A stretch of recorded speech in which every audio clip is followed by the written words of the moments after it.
이 시간에는 수와 관련된 실생활 문제를 1차 방정식을 이용하여서 푸는 방법에 대해 공부하도록 하겠습니다. 여러 실생활 문제를 해결하려고 할 때 방정식을 이용하면 문제를 쉽게 해결할 수 있습니다. 먼저 문제가 주어지면 그 문제를 잘 이해해야겠죠? 이를 위해서는 그림을 그려보기도 하고 표를 그리기도 합니다. 그 다음 문제 상황을 방정식으로 표현하면 문제를 해결할 수가 있어요.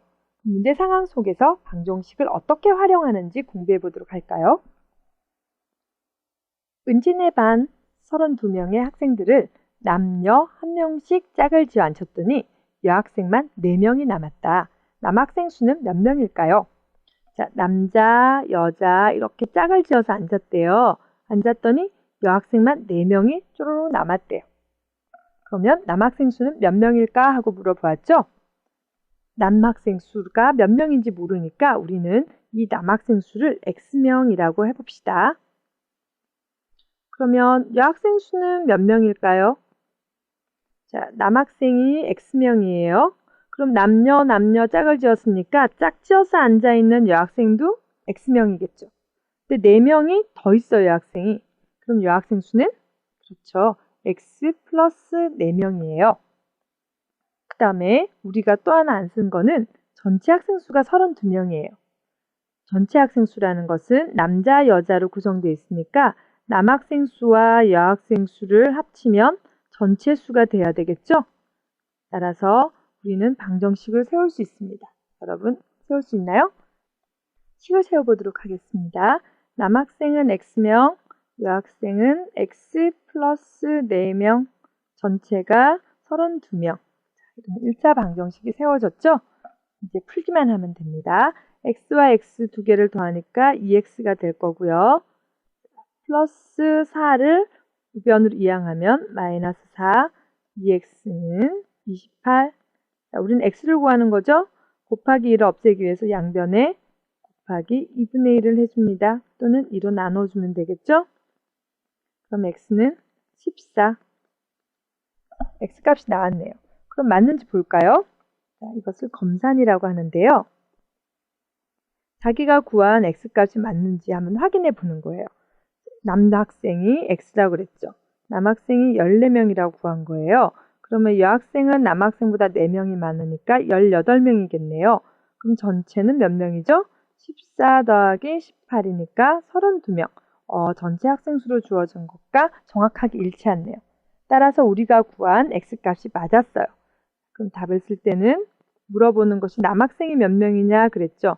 남학생은 14명이다 라고 적어주면 됩니다. 다시 처음 문제로 돌아가서 어떻게 풀었는지 확인해 볼까요? 처음에 우리는 문제를 쫙 읽고 그림을 그렸어요. 남학생, 여학생, 남학생, 여학생. 그런 다음에 물어보는 것이 남학생이었기 때문에 그것을 X라고 놨죠. 그리고 여학생을 X로 표현했어요. 그런 다음 전체 학생 수가 남학생, 여학생 더한 게 전체 학생 수라는 사실을 이용해서 방정식을 세웠어요. 처음에 문제를 잘 읽고 이해한 다음에 구하고자 하는 것을 X로 놓았고요. 다음 그것을 문제 상황에서 방정식을 세웠어요. 그 다음 방정식을 풀었죠.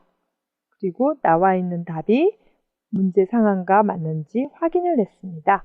이런 순서로 문제를 풀면 문제를 해결하기가 아주 쉽습니다. 두 번째 문제를 풀겠습니다. 합이 126인 연속한 세 자연수를 구하시오. 연속한 세 자연수라는 말이 무슨 말일까요? 연속이라는 것은 연달아 있다는 얘기죠. 즉 1, 2, 3 또는 9, 10, 11 이런 식으로 연달아 있는 세 자연수를 뜻해요. 자, 그러면 이 연속한 세 자연수의 특징은 이것이 1씩 커진다는 거죠. 그러면 구하는 것이 세 자연수니까 이것을 X로 놓고 풀어보면 됩니다. 그런데 숫자가 3개나 되죠. 그럼 셋 다 X로 어떻게 놓는가를 알아보면요. 만약에 처음 수를 X라고 놓으면 두 번째 수는 이거보다 1 큰 수니까 X 플러스 1이라고 놓을 수 있겠죠. 그 다음 수는 X 플러스 2겠죠. 만약에 가운데 수를 X라고 놓으면요. 앞에 수는 가운데 수보다 1 작은 수니까 X 마이너스 1, 그 다음 수는 1 큰 수니까 x 플러스 1. 만약에 제일 큰 수를 x라고 놓는다면 앞의 수는 1 작고 그 앞의 수는 1 더 작으니까 x 마이너스 1, x 마이너스 2가 되겠죠. 이 세 가지 경우 다 가능합니다. 문제 상황에 따라서 어느 것이 가장 쉬울까 생각한 다음에 어떤 것으로 놔도 됩니다. 선생님은 이 문제에서 가운데로 놓고 풀어보겠습니다. 그래서 구하고자 하는 것이 연속한 세 자연수니까 이 세 자연수를 x-1, x 플러스 1로 놓을게요. 합이 126이라 그랬죠? 그래서 3개를 더한 것이 126이다 라는 사실을 이용해서 방정식을 이렇게 세울 수 있습니다. 여러분들 이렇게 세우시나요? 그 다음에 풀면 돼요. x가 3번 더해졌죠? 곱하기로 표현하면 3x 마이너스 1 플러스 1 더하니까 0이 되겠죠. 이것 때문에 선생님이 가운데 항을 x라고 놓고 풀었어요. 앞에 곱하기 3이 있으니까 3을 1x로 고치려면 양변에 3의 역수인 3분의 1을 곱해주면 되겠죠? 3분의 1을 곱해주면 좌변은 x만 남을 거고요. 우변은 42가 돼요. 이게 맞는지 검산을 해보겠습니다. 자, 가운데 수가 우리는 x라고 놨는데 그 가운데 수가 42예요. 그러면 앞에 수는 1 작으니까 41, 그 다음 수는 43이겠죠. 3개를 더해볼게요. 얼마가 나올까요? 126이 나오죠? 그럼 정확하게 우리가 구하는 숫자가 됐습니다. 답을 쓸 때는 x는 40이라고 놓으면 안 되고요. 처음에 문제 상황에서 뭘 물어봤냐면 연속한 세 자연수가 뭐냐라고 물어봤죠. 그래서 답은 연속한 세 자연수, 즉 41, 42, 43이 답이 되겠습니다.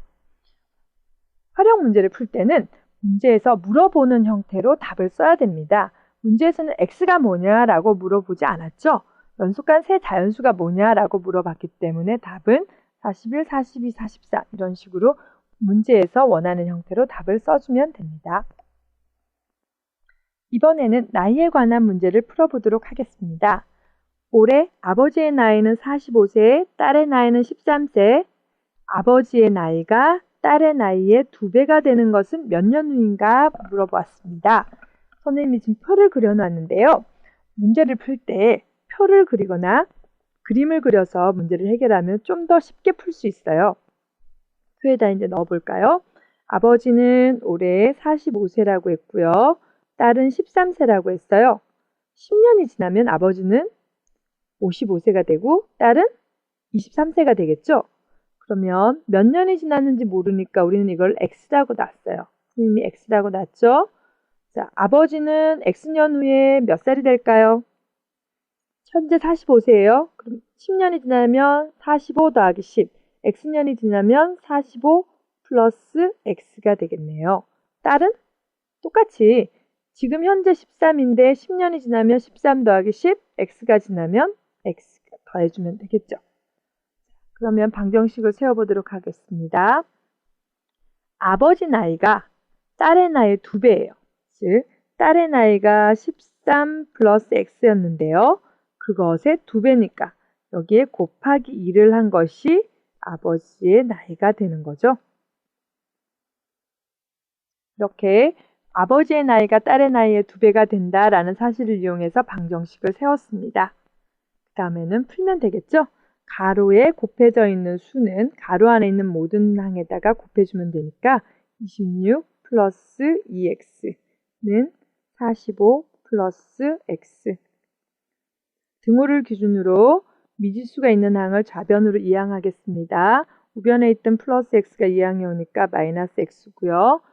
좌변에 있던 플러스 26이 이항에 오니까 마이너스 26으로 부호가 바뀌게 됩니다.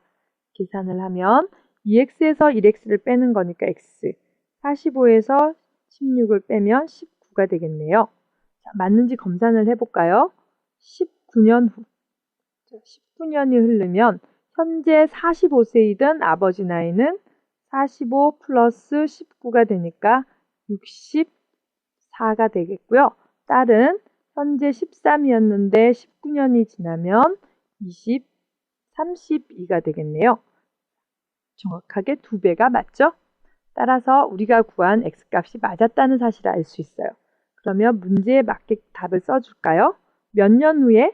19년 후에 아버지 나이는 딸의 나이의 2배가 된다 라고 답을 써주면 됩니다. 표를 이용하니까 보다 편하게 문제를 파악할 수 있죠? 여러분도 표를 많이 이용해 보도록 합시다. 지금까지 우리는 수와 관련된 문제들을 1차 방정식을 이용해서 해결해 보았습니다. 활용 문제를 풀면서 사용한 순서들을 조금 체계적으로 정리를 해보겠습니다. 자, 먼저 문제를 잘 읽어서 문제 뜻을 파악해야 됩니다. 이때 파악할 때는 그림을 그려보고 표를 이용하면 좀 더 쉽게 파악할 수 있어요. 그다음 무엇을 미지수로 놓을 것인지를 정해야 됩니다. 주로 물어보는 것을, 무엇을 구하라 하는 것들을 미지수 x로 놓게 됩니다. 두 번째는 문제에서 주어진 관계가 있어요. 그 관계를 방정식으로 나타냅니다. 이것이 가장 중요한 단계죠. 세 번째는 그 방정식을 풀어서 그 미지수 값이 무엇인지, 즉 방정식의 해를 구합니다. 그리고 마지막 단계는 여러분들이 잘 생략하는데요. 구한 값이 과연 문제의 뜻에 맞는지 확인을 해보는 관계를 거칩니다. 그래서 문제의 상황에 맞다면 우리가 구한 해가 바로 문제에서 구하고자 하는 것임을 알 수 있죠. 활용 문제에서는 문제를 잘 파악해서 문장을 방정식으로 세우는 연습을 많이 해봐야 됩니다. 그래야지 익숙해지고 실수를 하지 않습니다. 많이 연습해 보시기 바랍니다. 이상 마치겠습니다.